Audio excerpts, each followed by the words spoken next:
2000년 전에 예수님을 기념하는 성탄 절기를 맞이하여서 저희들이 지난주부터 예수 그리스도에 대해서 예수 그리스도를 주제로 함께 말씀을 나누고 있습니다. 지난주에는 여자의 후손으로 오신 예수님을 바라보면서 그 관점으로 함께 나누었고요. 오늘은 선지자로서 오신 예수님에 대해서 그 관점으로 함께 말씀을 나누길 원합니다.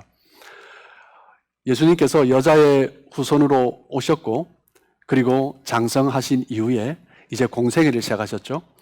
공생애를 시작하시며 하나님의 기름 부으심을 받으시고 세례를 받으시고 하늘에서 비둘기 같은 성령이 임함으로 말미암아 하나님의 기름 부음을 상징하죠. 그로 말미암아 하나님께서 보내신 그리스도 메시아인 것을 보여주셨습니다. 그리스도란 뜻이 무엇이냐면 기름 부음 받은 자란 뜻이죠. 그래서 우리가 예수님을 그리스도라고 부르는 것은 하나님의 기름 부음을 받은 자다라는 것입니다. 구약시대 기름 부음 받은 직분이 세 가지 직분이 있었어요. 어떤 직분이죠? 왕과 제사장과 선지자. 즉 우리가 예수님을 그리스도다라고 부르는 것은 예수님은 왕이시고 예수님은 제사장이시고 예수님은 선지자이십니다라는 것을 고백하는 것입니다. 이 세 가지 직분, 선지자와 제사장과 왕, 이 세 가지 직분에서 공통된 어떻게 보면 가장 중요한 핵심 주제가 있습니다. 그것은 무엇이냐면 심판이라는 단어입니다. 조금 의아해 하실 수도 있을 텐데 한번 돌아보시면요, 선지자의 역할이 무엇이냐? 선지자는 죄 가운데 있는 백성들에게 하나님의 말씀을 선포해요. 무엇을 선포합니까? 돌아오라. 너희들이 돌아오지 않으면 하나님이 심판하실 것이다. 심판을 선포하는 것입니다. 그것이 바로 선지자의 역할입니다. 평안할 때는, 백성들이 말씀 가운데 평안하게 갈 때는 선지자가 설 필요가 없어요. 그런데 백성들이 하나님을 떠나고 죄 가운데 있을 때 하나님이 선지자를 세우셔서 심판을 선포하신 거죠. 여러분, 제사장의 역할은 무엇입니까? 제사장의 역할은 백성들의 그 죄를 대신해서 그 제물에 각을 뜨면서 피를 흘리면서 하나님 앞에 제사를 받으면서 너희가 이런 심판을 받을 죄인이었는데 이 제물을 드림으로 말미암아 죄 씻음을 받았다는 것을 보여주는 거죠. 그래서 제사장의 역할은 무엇이냐면 우리가 심판받을 죄인이었다는 것입니다. 그 역할을 감당하는 것이, 보여주는 것이 제사장의 역할이다라는 거죠. 우리가 잘 알듯이 구약의 솔로몬 왕이 하나님 앞에 구할 때 무엇을 구했어요? 지혜를 구했습니다. 그 의미가 무엇이냐면 구약의 이스라엘 왕에게 첫 번째 가장 중요한 역할이 무엇이냐면 판결하는 것이었습니다. 백성들이 왔을 때 우리가 지금 생각하는 어떤 제국주의의 그런 왕들과 다르죠. 백성들이 자신의 삶들을 살아가다가 문제가 생겼을 때 왕 앞에 와서 그것을 판결을 받는 것입니다. 그리고 그 지방마다 살아가다가 어떻게 우리가 결정해야 될까? 그 판결을, 심판을 왕이 하는 거죠. 이스라엘 왕의 가장 중요한 역할이 바로 판결하고 심판하는 것이었습니다. 그렇기 때문에 선지자와 제사장과 왕, 그 의미 가운데 함축되어 있는 가장 중요한 단어는 심판이라는 단어입니다. 그리스도이신 예수님께서 예수님의 인격과 사역 가운데 이 세 가지 역할이 분명하게 나타납니다. 선지자로서, 그리고 제사장으로서, 그리고 왕으로서. 선지자로 오신 예수님은 죄 가운데 있는 백성들의 무지를 깨우치셨습니다. 하나님의 말씀을 선포하시면서 너희들이 회개하고 돌아와야 한다. 그렇지 않으면 너희가 심판받을 것이다. 선지자로서의 역할을 감당하신 거죠. 그리고 두 번째, 예수님은 우리의 죄를 담당하셨습니다. 우리가 마땅히 심판받을 죄인이지만 예수님께서 대신 그 제물이 되시고 대제사장이면서 친히 제물이 되신 분이시죠. 그 역할을 감당하셨습니다. 그리고 예수님은 왕으로 오셨습니다. 왕으로 오셨다라는 의미는 무엇이에요? 원래 이스라엘은 신정국가죠. 왕정국가가 아닙니다. 그런데 왕이 세워질 수밖에 없었던 것은 하나님을 반역하고 하나님으로부터 멀어지려는 이스라엘 백성들의 속성 때문입니다. 그렇기 때문에 예수님이 왕으로 오셨다라는 의미는 무엇이냐면 그 백성들, 죄인들의 반란으로부터 그 죄 가운데 있는 그 성품들을, 그 성향들을 제압하시고 예수님께서 다스리신다라는 의미죠. 오늘은 그리스도 예수님, 그리스도의 이 세 가지 역할 가운데 선지자의 초점을 맞추어서 함께 나누도록 하겠습니다. 창세기 3장 말씀에 보시면 인간이 죄를 지어서 타락하게 됩니다. 그러면서 인간은 점점 하나님 앞에 죄 가운데 가게 되죠. 그러면서 그 인간의 모습을 보면서 하나님께서 뭐라고 하세요? 창세기 6장 3절을 보시면 6장 5절입니다.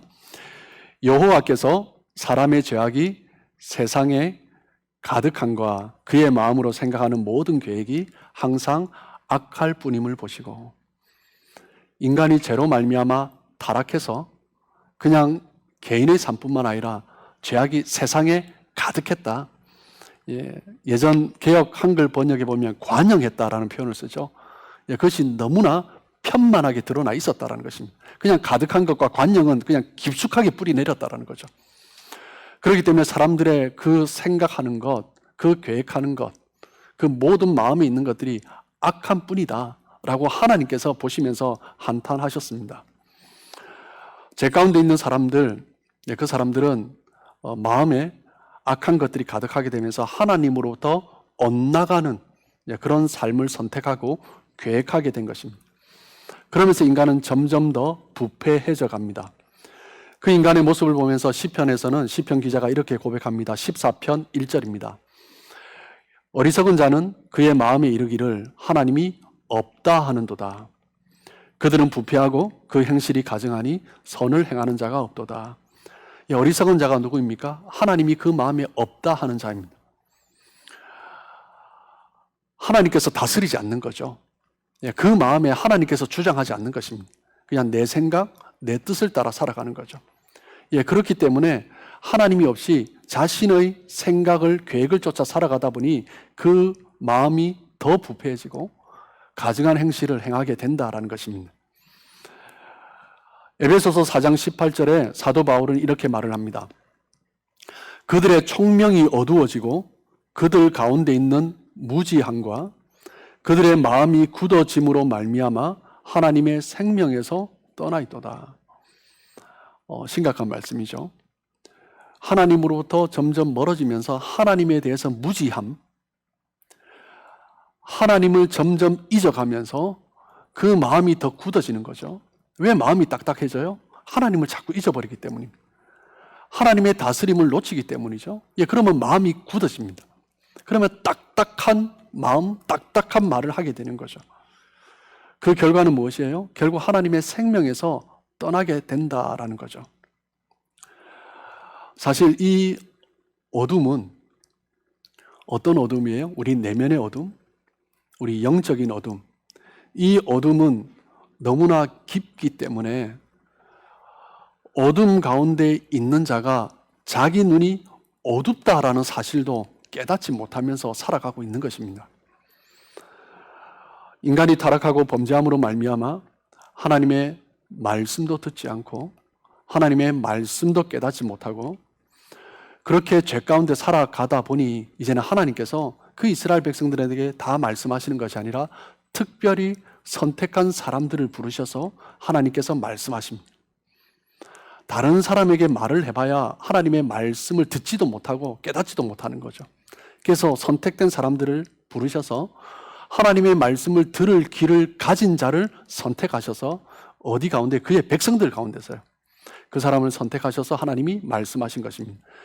오늘 본문 히브리서 1장 1절에 그 이야기를 하고 있죠. 옛적에 선지자들을 통하여 여러 부분과 여러 모양으로 우리 조상들에게 말씀하신 하나님이 선지자를 선택하셔서 하나님께서 여러 상황 가운데서 말씀을 주셨다라는 거죠. 어둠 가운데 있는 백성들에게 선지자를 통해서 말씀하신 것입니다. 선지자들은 하나님의 그 말씀을 받고 하나님의 그 말씀을 듣지 못하고 있는 어둠 가운데 있는 백성들에게 들을지어다. 이스라엘아 들을지어다. 야곱아 들을지어다. 이것은 여호와의 말씀이니라 라고 선포하면서 외쳤습니다. 교만하고 무지하고 어둠 가운데 있는 그 타락한 백성들, 그들에게 필요한 것이 무엇입니까? 하나님의 말씀입니다. 하나님의 말씀이 필요하기 때문에 하나님께서는 선지자를 보내신 거예요. 인간들은 하나님의 말씀을 들어야 살 수 있습니다. 구약의 백성들을 통해서 하나님이 그렇게 외쳤던 메시지가 무엇이냐면 너희가 이 말을 들어야 살 수 있다라는 거죠. 이 말씀을 들어야 살 수 있다라는 것입니다. 구약에도 그렇고 신약에도 그렇고 예수님의 말씀도 그렇고요. 우리가 말씀을 들어야 살 수 있다라는 것입니다. 죄 가운데 있는 인간들이 하나님의 말씀을 제대로 이해하지 못합니다. 말씀을 제대로 듣지 않습니다. 말씀을 깨닫지도 못하고 그 말씀에 대해서 들어도 불순종합니다. 이게 죄인들의 모습이죠. 그럼에도 불구하고 하나님은 포기하지 않으시고 또 하나님께서 특별히 선택한 사람을 세우셔서 또 말씀을 전하십니다. 왜요? 그의 백성들을 살리셔야 하니까요. 하나님께서는 불순종하는 인간들, 어둠 가운데 있는 인간들, 하나님의 말씀을 듣지 않는 인간들, 너희는 들어야 한다. 들을지어다. 이것은 여호와의 말씀이다. 그렇게 다 이르시면서 부드럽게 말씀하시기도 하시고, 때로는 하나님께서는 엄한 목소리로 책망하시면서 징계를 선포하시기도 하셨습니다. 이사야 44장 15절 말씀입니다. 이 나무는 사람이 땔감을 삶는 것이거늘 그가 그것을 가지고 자기 몸을 덮게도 하고 불을 피워 떡을 굽기도 하고 신상을 만들어 경배하며 우상을 만들고 그 앞에 엎드리기도 하는구나. 그 이스라엘 백성들, 그냥 땔감으로 써야 할 생명이 이미 끝나버린 그 나무들, 그 나무 조각에다가 형상을 만들어 놓고 절을 하는 거죠. 44장 18절입니다. 그들이 알지도 못하고 깨닫지도 못함은 그들의 눈이 가려서 보지 못하며 그들의 마음이 어두워져 깨닫지 못함이니라. 그것이 얼마나 잘못되고 어리석은 일인지 그들이 지금 보지 못하고 있다는 거죠. 눈이 가리워졌다는 것입니다. 어둠 가운데 있다는 것입니다. 이사야 선지자는 하나님을 섬기지 않고 세상 가운데 나가고 있는 그 백성들을 책망하고 있습니다. 지금도 우리가 생각하지 못한 사이에 얼마나 많은 우상들이 우리 마음에 자리 잡고 있는지 모릅니다. 그래서 종교개혁자 칼빈은 기독교 강요 1부 11장 9항에 뭐라고 말을 하냐면 인간의 마음은 우상을 만들어내는 공장이다, 이런 표현을 씁니다. 인간은 끊임없이 우상을 만들어냅니다.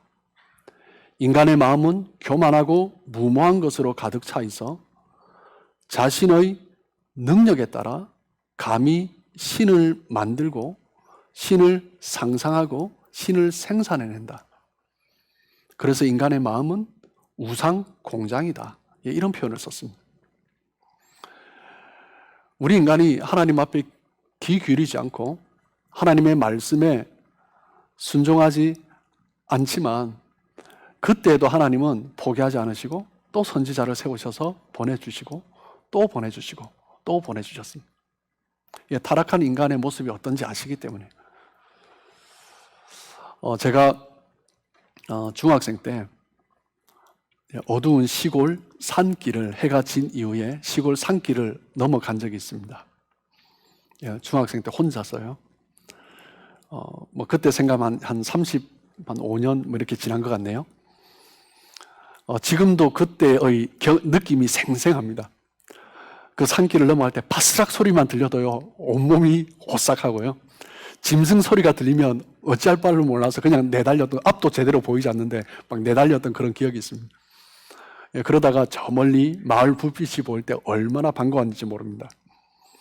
어두운 산길, 그 시골 산길을 넘어갈 때 그 불빛을 바라보면서 어둠 가운데 그 빛을 주었던 그 느낌도 잊을 수가 없습니다. 영국의 설교자 찰스 스펄전의 스승이죠. 신학자 토머스 왓슨이 말을 하기를 뭐라고 말을 하냐면 인간은 자연의 어둠에 대해서는 두려움을 느낀다. 그런데 영적인 어둠에 대해서는 두려움을 느끼지 않는다라고 말을 합니다. 왜 우리는 자연적인 어둠에 대해서는 두려움을 느끼고 공포를 느끼는데 왜 영적인 어둠에 대해서는 아무런 공포를 느끼지 않느냐라는 거죠. 그러면서 뭐라고 말을 하냐면 영적 어둠 가운데 있을 때 인간은 오히려 만족을 느낀다라고 표현합니다. 영적 어둠 가운데 있는 상황을 두려워하지 않습니다. 오히려 그것을 즐깁니다. 오히려 만족합니다. 무엇 때문에요? 타락한 인간의 모습인 거죠. 이 토마스 왓슨의 말씀은 사도 요한이 했던 말을 어떻게 보면 풀어서 설명한 거죠.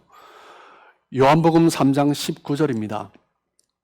그 정죄는 이것이니 곧 빛이 세상에 왔으되 사람들이 자기 행위가 악함으로 빛보다 어둠을 더 사랑한 것이니라. 죄악 가운데 있는 백성들은 빛이 비추는 것보다 어둠을 더 즐겨하는 거죠. 죄가 많은 사람이면 많은 사람일수록 지하실에 있는 가게로 들어가잖아요.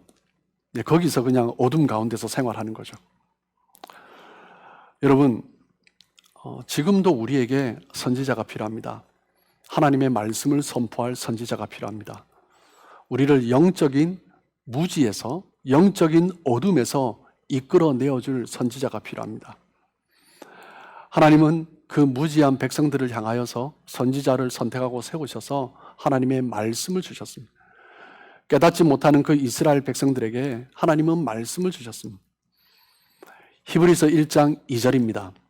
이 모든 날 마지막에는 아들을 통하여 우리에게 말씀하셨으니, 이 모든 날 마지막 날, 이제는 다른 선지자가 아니라 아들을 통하여, 예수님을 통하여 말씀하셨다라고 이야기하고 있습니다. 최종적으로 예수님께서 보내신 선지자 누구예요? 하나님께서 보내신 선지자, 바로 예수 그리스도이십니다. 하나님은 예수님을 우리에게 보내심으로 말미암아 최종적인 말씀을 선포해 주신 것입니다. 예수 그리스도를 통해서 하나님께서는 모든 인간에게 말씀을 주셨습니다. 그리스도 안에서 하나님께서 우리에게 하시고자 하는 말씀이 다 담겨 있다는 거죠. 예수 그리스도 외에는 다른 말씀이 없다라는 것입니다. 그렇기 때문에 우리의 생각이 허망해지고 어두워질 때, 우리의 마음이 굳어지고 딱딱해질 때 우리는 어디에 서야 해요? 하나님의 말씀, 예수 그리스도의 말씀, 그리스도 앞에 서야 하는 것입니다. 그래서 2000년 전에 그리스도께서 이 땅에 오신 거죠. 예수님은 하나님의 말씀을 선포하기 위해서 이 땅에 오신 것입니다. 예수님께서 공생애를 시작하실 때 당시 이스라엘 백성들이, 그 무리들이 예수님을 뭐라고 생각했어요? 선지자로 생각했습니다. 5,000명을 먹이신 직후에 그 놀라운 은혜를 경험하고 사람들의 반응이 무엇입니까? 선지자다라고 했어요. 요한복음 6장 14절에 보면 그 사람들이 예수께서 행하신 이 표적을 보고 말하되 이는 참으로 세상에 오실 그 선지자라 하더라. 그 선지자, 하나님께서 예언하신 그 선지자다라는 거죠. 이런 반응은 복음서 전체에 나타나고 있습니다. 예수님은 나인성에 과부의 독자의 아들이 죽고 장례 행렬이 지나가고 있었죠. 그때 그 장례 행렬을 멈추게 하시고 가까이 가셔서 그 관에 손을 대시고 뭐라고 말씀하세요? 아이야 일어나라 라고 말씀하셨습니다. 그리고 그 아이를 일으키시고 그 과부 어머니에게 돌려주었습니다. 그 자리에 있던 모든 사람들이 고백합니다. 뭐라고 고백해요? 누가복음 7장 16절입니다. 모든 사람이 두려워하며 하나님께 영광을 돌려 이르되 큰 선지자가 우리 가운데 일어나셨다 하고 또 하나님께서 자기 백성을 돌보셨다 하더라. 하나님께서 놀라운 기적을 베푸실 때 선지자를 보내셨고 그 큰 선지자, 그 어떤 선지자보다 큰 선지자가 이제 눈앞에 있다는 거죠. 어두운 밤 니고데모가 예수님을 찾아왔습니다. 유대 관원이면서 바리새인이죠. 이 니고데모가 예수님을 찾아와 질문합니다. 요한복음 3장 2절입니다. 그가 밤에 예수께 와서 이르되 랍비여 우리가 당신은 하나님께로부터 오신 선생인 줄 아나이다. 하나님이 함께 하시지 아니하시면 당신이 행하시는 이 표적을 아무도 할 수 없음이니이다. 당신은 하나님께로부터 온 선생인 줄 아나이다. 여기서 선생이라는 것은 가르치는 자죠. 말씀을 전한 자, 선지자다라는 의미입니다. 예수님은 그 말을 그대로 받으시고 니고데모의 질문에 대답을 해 주십니다. 예수님은 이스라엘 백성들이, 무리들이 예수님을 선지자라고 말을 할 때 그 선지자라는 명칭을 그대로 받아들이셨습니다. 누가복음 4장 24절에 또 이르시되 내가 진실로 너희에게 이르노니 선지자가 고향에서는 환영을 받는 자가 없느니라. 예수님 자신이 선지자인 것을 또 말씀하셨어요. 고향 나사렛에서 그 회당에서 말씀을 선포할 때 사람들이, 화가 난 사람들이 예수님을 끌어다가 낭떠러지에서 밀어 떨어뜨리려고까지 했죠. 선지자가 고향에서 환영을 받을 수 없다라고 말을 했습니다. 누가복음 13장 33절입니다. 그러나 오늘과 내일과 모레는 내가 갈 길을 가야 하리니 선지자가 예루살렘 밖에서는 죽는 법이 없느니라. 자기 자신이 선지자로 오신 예수님이 예루살렘 밖에서는 죽는 법이 없다. 예루살렘 안에서 내가 죽게 될 것이다. 그것을 말씀하는 거죠. 예수님은 자기 자신이 선지자인 것을 받아들이셨어요. 구약의 모세와 엘리야처럼 예수님도 선지자로 오셨다라는 것을 받아들이셨습니다. 그 의미는 무엇입니까? 죄 가운데 있는 백성들에게 오셨다라는 거죠.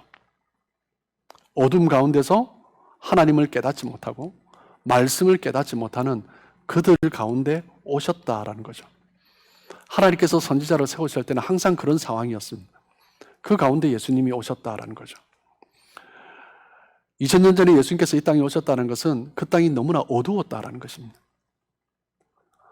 너무나 영적으로 어둠 가운데 있기 때문에 그냥 사람 선지자가 아니라 하나님이 친히 인간의 몸을 입으시고 이 땅에 오신 거죠. 너무나 깊은 어둠 가운데 하나님으로부터 점점 멀어져 가는 그 백성들을 향해서 우리들에게 하나님의 말씀을 선포하시는 그 예수님이 오신 것입니다. 한 단계 더 나아가서 예수님은 말씀을 선포하시는 선지자이실 뿐만 아니라 예수님 자체가 말씀입니다. 예수님 자체가 계시의 원천이 되는 거죠. 그 계시의 원천인, 말씀의 원천인 그분이 직접 오셔서 말씀을 선포하는 것입니다. 요한복음 1장 14절입니다. 말씀이 육신이 되어 우리 가운데 거하심에, 말씀이 육신으로 오셔서 성육신하셔서 이 땅에 오심으로 말씀 자체가 말씀을 선포하시는 것입니다. 그 말씀이 우리 가운데 거하시는 거죠. 여러분, 우리가 소통을 하는 것은 말로 하는 것입니다. 우리가 서로 소통을 하려면 함께 앉아서 말을 해야 됩니다. 함께 앉아서 말하지 않고는, 함께 모여서 말을 하지 않고는 소통이 될 수가 없습니다. 그래서 소통을 하기 위해서는 어떻게 해야 돼요? 함께 앉아야 됩니다. 예수님께서 말씀으로 오셨어요. 말을 하셨습니다. 그렇기 때문에 그 말을 듣는 자가 예수님과 소통하는 것입니다. 그 말씀을 듣는 자가 예수님을 만날 수 있고, 그 말씀을 듣는 자가 예수님과 대화할 수 있고, 그 말씀을 듣는 자가 말씀을 체험할 수 있는 것입니다. 그래서 우리는 말씀을 들어야 합니다. 히브리서 1장 2절, 이 모든 날 마지막에는 아들을 통하여 우리에게 말씀하셨으니 이 아들을 만유의 상속자로 세우시고 또 그로 말미암아 모든 세계를 지으셨느니라. 선지자를 통해서 말씀하신 하나님이 이제 아들을 보내서 말씀하시고 아들을 통해서 우리에게 필요한 모든 것을, 풍성한 것을 주신다라고 말씀합니다. 그런데 타락한 상태에서는 그것을 누릴 수 없잖아요. 그렇기 때문에 우리가 깨달아야 합니다. 예수님의 말씀을 깨달아야 하고, 말씀을 들어야 하고, 말씀을 묵상해야 되고, 말씀을 배워야 하고, 우리가 예수님의 성탄, 이 땅에 오신 2000년 전에 오신 예수님의 성탄을 기뻐한다는 것은 말씀이 오셨다는 것을 기뻐하는 거예요. 그래서 메리 크리스마스 선물 쓰고 카드 보내면서 그것을 기뻐하는 것이 아니라 말씀으로 오신 그 예수님, 그 예수님을 기억하면서 말씀으로 돌아가는 것이 성탄절의 참 의미다라는 것입니다. 예수님의 그 선지자의 사역은 사도를 통해서 계속되어졌습니다. 그리고 그 예수님의 선지자적 사역, 사도를 통해서 이어왔던 사역은 이 땅의 우리 교회들, 이 땅에 우리 성도들에게 그 사도적인 사역을 계속 이어오셨습니다. 그렇기 때문에 우리에게 가장 필요한 것은 무엇이에요? 말씀을 펼쳐보는 것입니다. 말씀을 읽는 것입니다. 말씀을 듣는 것입니다. 말씀을 체험하는 것입니다. 말씀을 읽을 때 활자로만 보이는 말씀이 아니라 이 말씀이 살아있는 말씀으로 다가와야 되는 거죠. 왜요? 예수님이 말씀이기 때문입니다. 말씀은 활자로 끝나면 안 됩니다. 말씀을 그냥 듣고 그냥 스쳐 지나가는 그런 말씀이 아니라 이 말씀이 살아있는 말씀이다라는 거죠. 바울이 고린도 교회에 편지를 보내면서 일단 이 말씀을 하고 있습니다. 고린도 후서 5장 20절입니다. 그러므로 우리가 그리스도를 대신하여 사신이 되어 하나님이 우리를 통하여 너희를 권면하시는 것 같이 그리스도를 대신하여 간청하노니 너희는 하나님과 화목하라. 지금 이 편지를 쓰면서 고린도 후서 편지를 쓴 거죠. 이 편지를 쓰면서 하나님을 대신하여 너에게 말한다라는 거죠. 활자가 아니라 하나님의 살아계신 하나님의 말씀이다라는 거예요. 하나님의 말씀으로, 살아있는 말씀으로 너에게 간청한다. 하나님과 화목하라. 하나님 앞에 돌아오라. 하나님은 바울을 통하여 그리고 디모데를 통해 디도를 통해 빌레몬을 통해 그 사도들, 그 제자들을 통해서 하나님의 그 살아있는 말씀을 계속 전해주셨어요. 그리고 그 말씀이 이어서 우리들에게까지 오게 된 것입니다. 하나님은 우리를 통해서 이 말씀을 선포하기를 원하십니다. 어떤 말씀요? 하나님과 화목하라. 하나님과 화목하지 않는 사람들을 향해서 하나님과 화목해라. 하나님을 모르는 사람들, 불신자들에게 하나님과 화목해라. 그것이 하나님께서 우리에게 기대하는 선지자적 역할이죠. 그렇기 때문에 예수님께서 공생애를 마치시고 죽으시고 부활하신 다음에 마지막 40일을 제자들과 함께 보내시고 승천하시면서 남겨주신 말씀이 뭐예요? 우리가 너무나 잘 아시는 말씀이죠. 마태복음 28장 19절 20절에 보시면 그러므로 너희는 가서 모든 민족을 제자로 삼아 아버지와 아들과 성령의 이름으로 세례를 베풀고 내가 너에게 분부한 모든 것을 가르쳐 지키게 하라. 볼지어다 내가 세상 끝날까지 너희와 항상 함께 있으리라 하시리라. 선지자적 사명입니다. 모든 교회에게, 모든 성도들에게 주신 말씀입니다. 이 말씀은 그 제자들에게 12명의 제자들, 11명의 제자들, 120명의 제자들에게 남겨주신 말씀일 뿐만 아니라 우리에게 남겨주신 예수님의 유언의 말씀. 너희는 가서 전해야 한다. 나의 말을 전해야 한다. 그리고 너희가 나의 말을 전할 때 내가 너희와 항상 함께 있을 것이다. 그냥 너희와 함께 있는 것이 아니라 너희가 나의 말씀을 전할 때. 목사님, 요즘 코로나 시대에 말씀을 전하기가 참 쉽지 않습니다. 예, 맞습니다. 그럼 어떻게 해야 되죠? 가족에게 전할 수 있죠. 여보, 나 오늘 말씀을 읽었는데 하나님이 이런 말씀을 주셨어. 이런 은혜를 주셨어. 성도들이 함께 모일 때 말씀을 전해야죠. 여러분, 성도들이 함께 모이면 무슨 이야기를 하세요? 내가 말씀을 읽는데 하나님께서 이런 말씀을 주셨어. 장로님, 권사님, 집사님, 내가 그 말씀에 순종했더니 하나님이 이런 은혜를 주셨어요. 나는 될까 했는데 말씀에 순종해 보니까 되더라고요. 그런 이야기를 해야죠. 그것이 바로 하나님께서 우리에게 원하시는 선지자적 사명인 것입니다. 말씀을 모르면요, 죄에 대해서 무지하죠. 내가 어떤 죄를 행하고 있는지, 어떤 죄를 짓고 있는지 몰라요. 하나님에 대해 무지하죠. 그러니까 하나님이 어떻게 역사하시는지 몰라요. 예, 그러니까 그냥 내 마음에 있는 것, 마음에 가득한 것, 그냥 죄로 인해서 가득한 것, 그것만 이야기하는 것입니다. 그런데 말씀이 나한테 임하면, 2000년 전에 이 땅에 오신 그 예수님이 나에게 임하면 말씀이 살아 역사하는 거죠. 그러면 사람을 만날 때 아침에 눈을 뜨고 밥을 먹으면서 여보, 지난밤에 기도를 할 때 이런 은혜를 주셨어. 기도를 하는데 밤에 꿈에도 하나님께서 나에게 이런 말씀을 주셨어. 아침에 기도하는데 나한테 이런 말씀을 주셨어. 그래서 내가 오늘 이렇게 살 거야. 다른 사람에게, 믿지 않는 사람에게 말씀을 전할 뿐만 아니라 내 안에 역사하시는 살아있는 말씀을 이야기하고 부부에게, 자녀들에게, 그리고 성도들에게 함께 모일 때 그 이야기를 해야죠. 그것이 살아있는 성도고 살아있는 교회입니다. 여러분, 아침에 일어나서 부부가 무슨 이야기 하세요?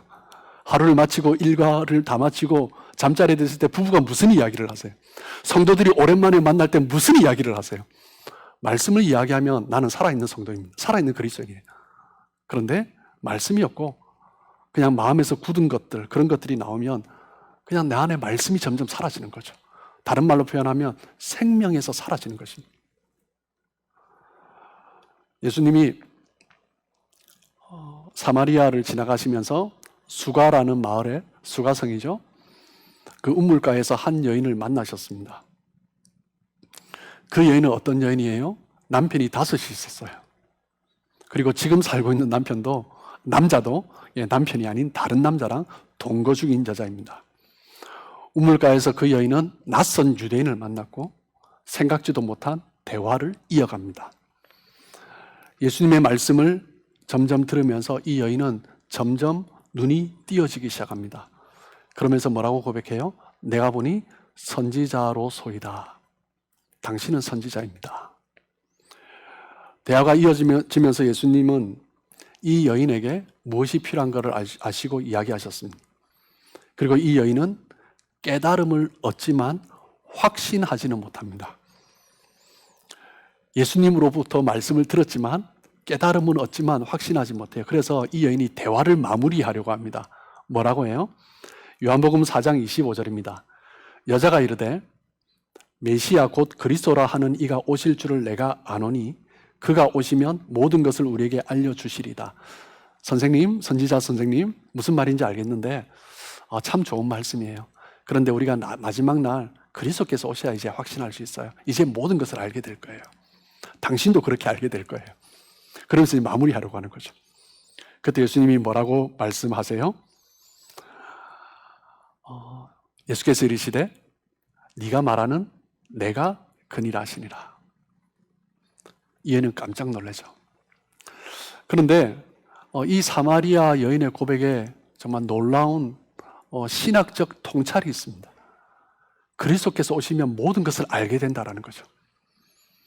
메시아가, 그 선지자가, 그 그리스도께서 오시면 모든 것, 나의 삶 가운데서도 내가 어떤 모습으로 살아야 하는지, 어떤 예배자로 살아야 하는지 그것을 다 알게 된다는 거죠.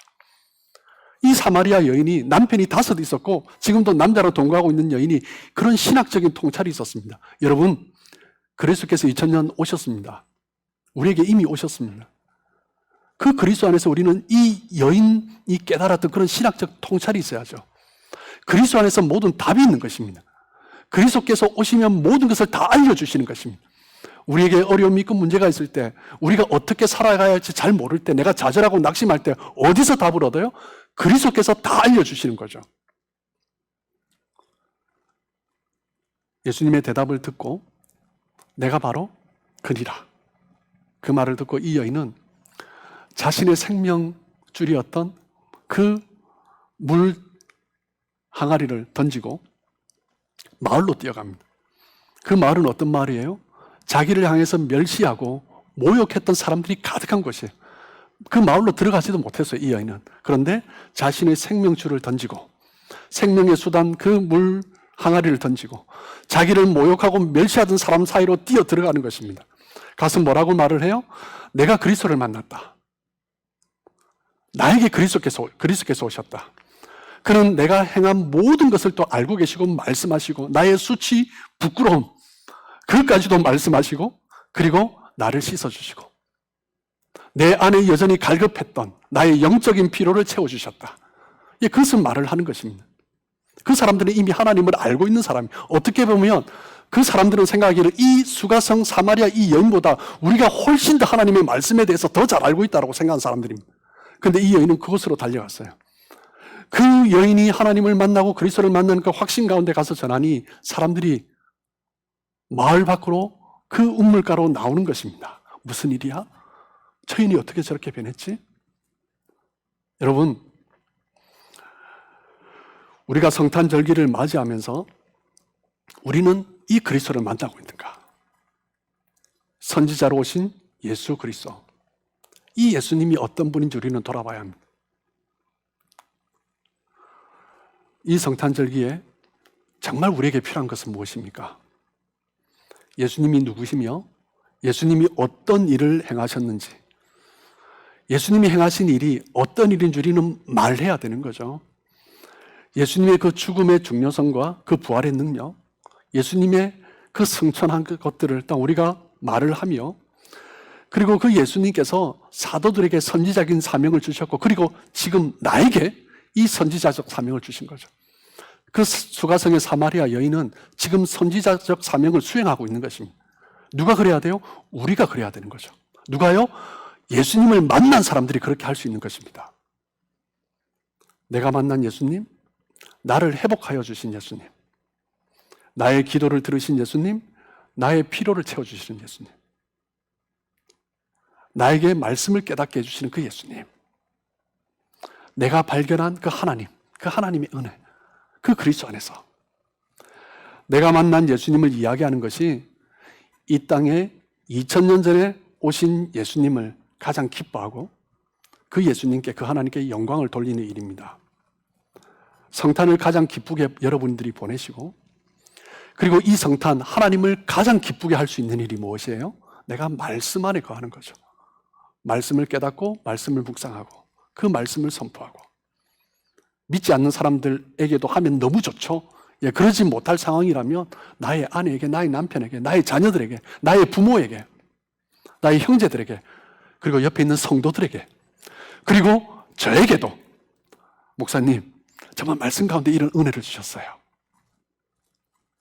그 깨달은 말씀, 그 깨달은 예수님을 선포하시면서 2000년 전에 이 땅에 오신 그 예수님을 기뻐하며 성탄을 보내시는 저와 여러분 되시길 주님의 이름으로 축복합니다.